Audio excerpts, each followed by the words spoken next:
for another instalment of our road trip around the Malaysian peninsula. Okay, tell us what we have. Keropok level. You know those fish sausage things? Oh yes.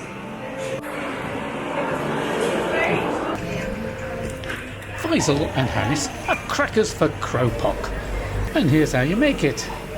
And as you can see, their car is stashed up with tons of the stuff to take back home with them.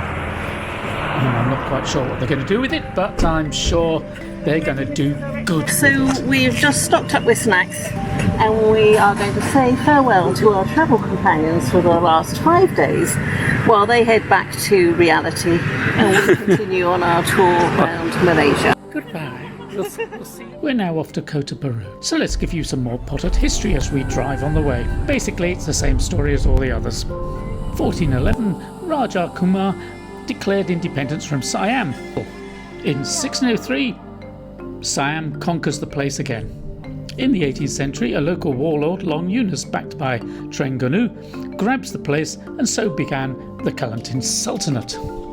The reason why Terengganu backed Long Yunus was because he helped them defeat the Bugis in a cockfighting challenge. And in 1832, Siam takes 4,000 captives from Patani, which was the capital then, and under the terms of the Anglo-Siamese Treaty of 1909, the Thais relinquished their claims over Kelantan.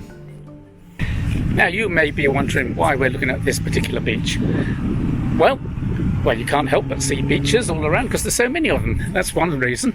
But this one is very specific. On the 8th of December 1941, the Japanese landed here and began their invasion of Malaya, as it was known then. And I'm told that somewhere out there, at the specific spot where they landed, there was a mosque placed to commemorate the beginning of the invasion. Erosion, though, has wiped it out, washed it away, or done something to it, but you can't see it now. And after that, what did the Japanese do? Well, after they got rid of the British, they handed it all over to the Thais. The Sultan of Kelantan was a bit miffed at the Thais taking over again, but at the end of the war, they were returned to the Malay Federation. And given such a history, you can see why there's a bit of a theme running here. Other cultures have dragonhead boats, but given their love of fried chicken that the Malays have, they have chickenhead boats. Apart from an impressive display of methods of gutting an enemy, the Astana Museum had a great exhibition of something that sultans through the ages were always concerned with: marriage. The big story here was how the hero of Malacca, Han Chua, kidnapped a bevy of Kelantan princesses for the Malaccan Sultan and murdered a prince who went to try to rescue them. Love does not conquer all, seems to be the take-home message here. But we who believe otherwise decided to take a loftier view of things.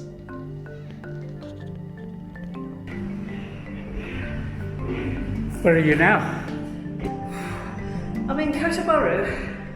I'm in what I think is a clock tower by the river, and I'm a bit out of puff because I've had to climb up far too many stairs to get here.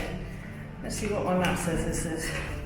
And we thought this place was closed, but a very smart gatekeeper here said, you want tower, you won't go up. Tomorrow we'll be visiting the most important site in Kota Bahru, the market. And it's called, in my best Malay, Siti Khadijah. And then we're off on a very long drive to the west coast.